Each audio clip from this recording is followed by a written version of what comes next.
Good morning, Thailand. My name is Alex, and I have some news updates from around the land of smiles for you today, this Friday, July 26th. Discover Novotel Marina Sriracha and Kosichang with our exclusive Stay 2 Pay 1 offer. Enjoy 2 nights for the price of 1, or book 2 rooms and pay for just 1. Available Sundays to Tuesdays with breakfast included. Book now for stays until October 31st, 2024.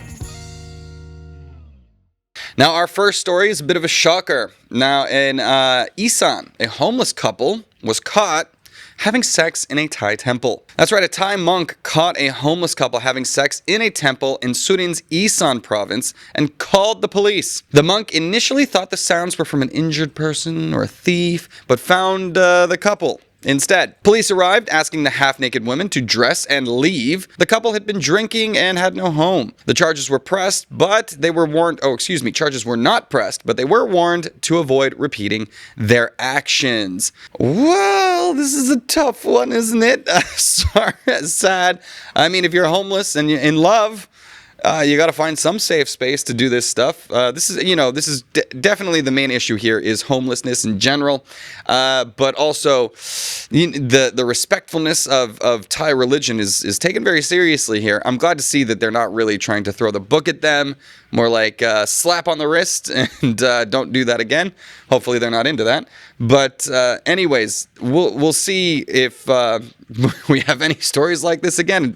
I doubt it. But what do you guys make of it? If you're homeless and in love, how are you supposed to express that love? Can't afford getting a hotel, can't afford any of that. So let me know what you guys think in the comments. That was a weird one. All right. Anyways, we're going to move on to our next story, and this is an update from a story we did earlier this week. Now, a Chinese couple has been deported for their illegal passport advertisement in Bangkok. So that's right. A Chinese couple was found responsible for setting up that billboard here in Thailand after police discovered it in Bangkok advertising illegal passport sales. Now, Miss Shuna coordinated the billboard but used her husband, Mr. Chin Lin's phone number, who was wanted in China for trafficking identity cards. Both were blacklisted and deported. Mr. Chin Lin was detained at Don Mueang Airport while Miss Shuna was fined and given a suspended prison sentence for working without a permit. The incident led to further investigations into similar Chinese-only advertisements in Thailand, highlighting legal requirements for job advertisements and the like. So, this was something we talked about earlier where some billboard was advertising, hey, you want a passport from whatever country? We got you. That seems pretty shady and not legal, and now it turns out that this Chinese man was responsible for similar activities back in his home country. So, they have been caught. However, they seem like they have ways of slipping through the cracks. But this has been big news here in Thailand. If you are looking for new identities, you're going to have to go through the proper channels because just buying them, I can't believe that, right? You think like, I need a new passport, got to escape, I got to grab the go bag. That's like some shady dealing or something like that. Not something you would see on a freaking billboard. So anyways, they put a stop to that. But I assume those kinds of operations are still ongoing. We'll see. Shano says, can't believe they advertised, right? Like, I feel like that's some chutzpah there, like to be taking your very illegal business and putting it on a billboard. My God, that, come on, guys. Everybody knows. Just ask drug dealers. This is a word-of-mouth business, okay? You don't want to be taking out ads on social media or slapping them on the side of buildings. Now, we're going to move on to our next story, which is a bit of a tale of, caution for students, especially those involved with physical activities. Now, 11 dance students have been hospitalized after fainting in Bangkok. 11 university students in Bangkok fainted during a midnight dance rehearsal for a freshman welcome event, leading to hospitalization. The incident occurred in an air-conditioned room where the system unexpectedly turned off, causing potential heat exhaustion and lack of oxygen. Emergency responders identified hyperventilation, likely due to stress and anxiety, as the main issue. 10 female students and 1 male were affected, with all expected to recover. Hospitals involved include Paolo Cassette, Vivadi, and CGH Payonyotin. The university is investigating to improve safety protocols. That's pretty shocking. Like, you got to think, when one person passes out. All right, guys, why don't we take a break? But my God, 11 of them drop like flies. That's concerning, right? Especially when you're doing dance. That's very physically demanding. And we're in Thailand, for God's sake. It's hot. So everybody working up a sweat, doing that workout, eventually led to a collective collapse. Not good. So somebody needs to get a stern talking to for pushing those students too far. You know, one student passes out, all right, whatever, we're in a physical condition, these things can happen. 11, that is a major break of what the spirit of things is supposed to be. All right, you know, I've heard of shopping till you drop, but we're not supposed to be dancing till we drop, are we? Well, I guess that's a thing too. But, you know, consensually, all right, not being pushed in this student environment where students feel the pressure in order to continue. That's just not okay. So hopefully they can sort out that system and make it safer for all those involved. Anyways, we're going to move on to our next story, which has a crackdown on drugs. Now, Thai police have found a new brand of ecstasy disguised as cartoon figures. Now, Thai police are cracking down on ecstasy disguised as cartoon figurines, particularly in Chiang Rai, to counter its appeal to youth. Deputy Commissioner Kitarat highlighted the need for ongoing action against evolving drug trafficking methods. Recent operations in Bangkok aimed at creating drug-free communities have led to significant seizures and arrests, including 6 million methamphetamine pills and 1,700 individuals. Assets worth 97 million baht were confiscated, and the police plan to continue targeting drug networks and money laundering to mitigate the drug crisis, as emphasized by Prime Minister Srettha Thavisin. Yeah, this is the issue, right? Like with drugs. I'm a big fan of, the war on drugs didn't really work out, right? I think drugs are winning that one. The demand is always there, so there's always going to be a way to find supply.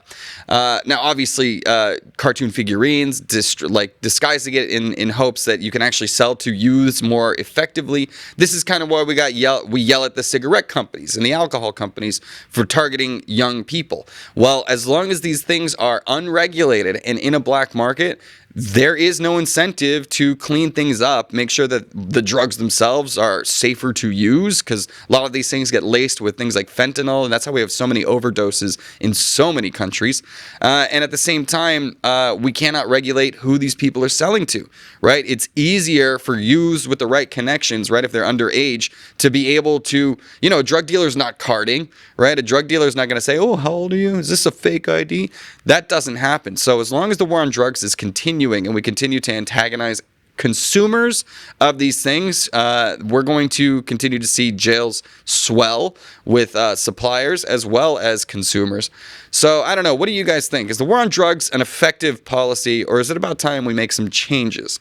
Please do let me know in the comments. Moving on to our next story, we have some birthday celebrations in order. That is right. Today is Thaksin Chinawatra's 75th birthday, and he's celebrating with a private ceremony. Former Thai Prime Minister Thaksin Shinawatra will celebrate his 75th birthday with a private event at his Chansong Lar mansion in Bangkok. According to his daughter, Thaksin will give alms to Buddhist monks in the morning and host a lunch for close friends, including Deputy Prime Minister Phum Tham and former PM's Office Minister Phung Phet. Thaksin, on parole since February after returning home from self-imposed exile, aims to keep the celebration low-key, yet meaningful, reflecting his connection to Buddhist traditions and his inner circle. Thaksin, here we go. He's one of the biggest names in Thai politics. He was meant to be in jail for this birthday, but he's out celebrating at his mansion today.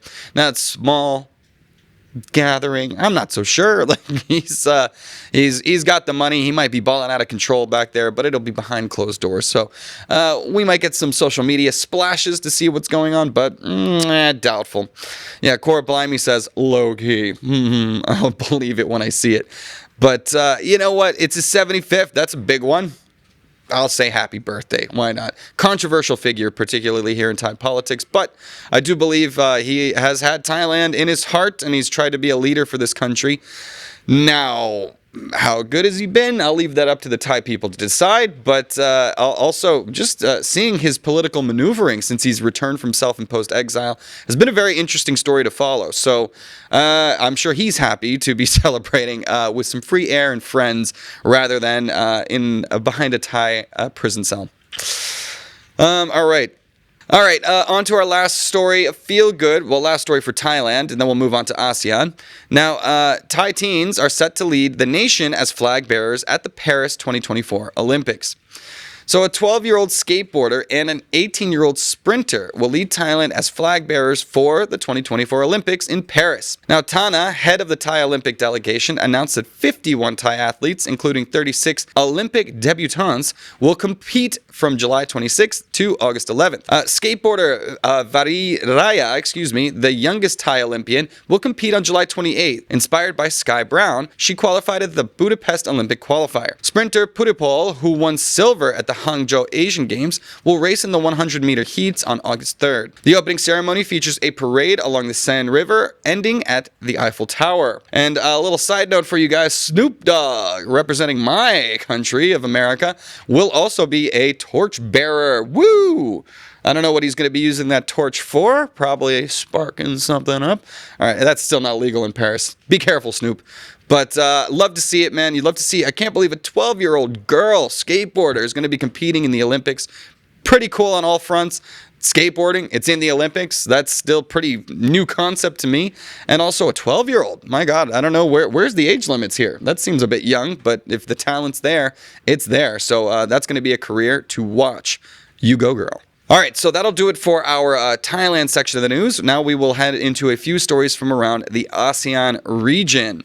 Now, first up, we're heading over to Indonesia, where they are introducing a golden visa to attract foreign investors. Now, Indonesia launched a golden visa scheme to attract foreign investors, offering long-term visas in exchange for significant investments. President Joko Widodo announced that a $2.5 million investment grants a 5-year visa, while $5 million secures a 10-year visa for individual investors setting up a company. For those not establishing a company, investments of $350,000 or $700,000 grant 5 and 10-year visas respectively. Corporate investors need to invest $25 million for a 5-year visa and $50 million for a 10-year visa. Investments in the new capital city offer reduced thresholds, and the scheme aims to boost the economy and attract high-quality investment from around the world. This is becoming a very popular visa type all around the world. In America, I believe it's called EB-5. There are investor visas in pretty much every Western country at this point. If you got the money, guess what? You can come in and hang out. Now, a lot of these programs are based on either equity in a company, so your company must continue to exist in order for your visa to remain valid. So you can't just set up the company, run it for 6 months, and then, all right, shut it down, got my visa, take all my money back. No, these things have to be creating jobs with some sort of longevity and some sort of plan. That's why your visa is kind of held hostage until the success of the business has been proven over that time. I believe after, I'm just going off of, I know the system a bit in America, and that's how it works over there. Eventually, you should be getting your money back from that investment, plus whatever return from the success of the business. So this really is just a way to get foreign direct capital coming in to support local job creation. So it's a good idea, I think. And it's just a question of how many people with that kind of money want to spend their lives in Bali. What am I talking about? Probably a lot of people want to do that. So if you're interested, go check it out. All right, on to our next story. We're heading over to the Philippines, where an oil spill threatens Manila after a tanker has capsized. Now, a marine tanker, MT Terra Nova, carrying about 1,500 metric tons of industrial fuel, sank in rough seas off the Philippines on Thursday, resulting in 1 crew member's death and an oil spill threatening Manila's waters.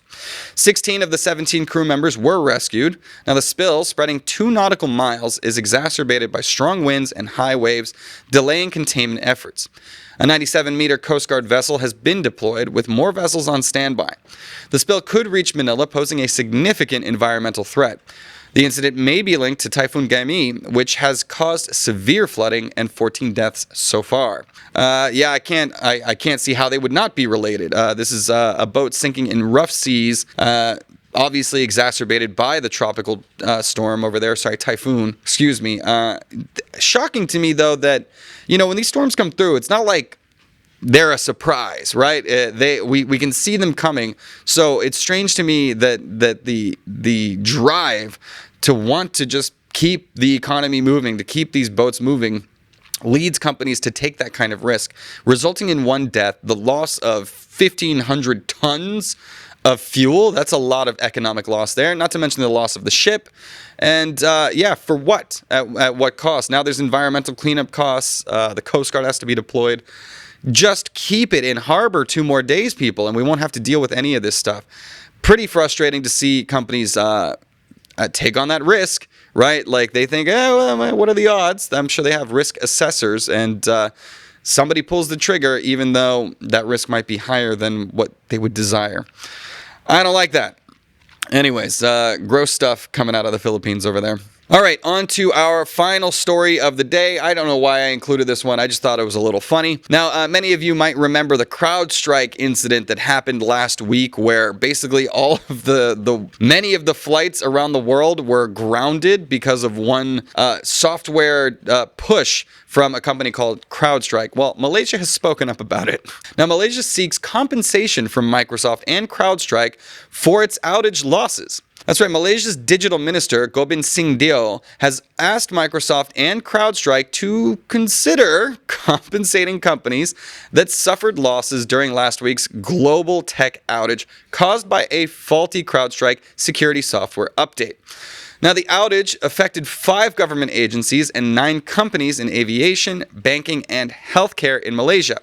Gobind met with representatives from both companies seeking a full report and measures to prevent future incidents. While the total losses are yet to be determined, Tony Fernandez, CEO of Capital A, emphasized that affected airlines and businesses deserve compensation for their losses. I don't know. This is some scary stuff. This is what Y2K was supposed to be, I guess, back in the day. If anybody's old enough to remember Y2K like I am, this felt like what it was supposed to look like, right? All of a sudden, the systems are down. The flights are grounded. My God, the amount of pissed off passengers in American airports was shocking. Not that shocking, actually, all things considered. It's pretty much a habit at this point. But, I'm allergic to Microsoft's BS. No, this is why I'm an Apple guy. No, again, jokes. But pretty scary stuff to know that one software update can have such a dramatic effect all across the world. It was huge in America, but obviously here we're talking about Malaysia. That's on the other side.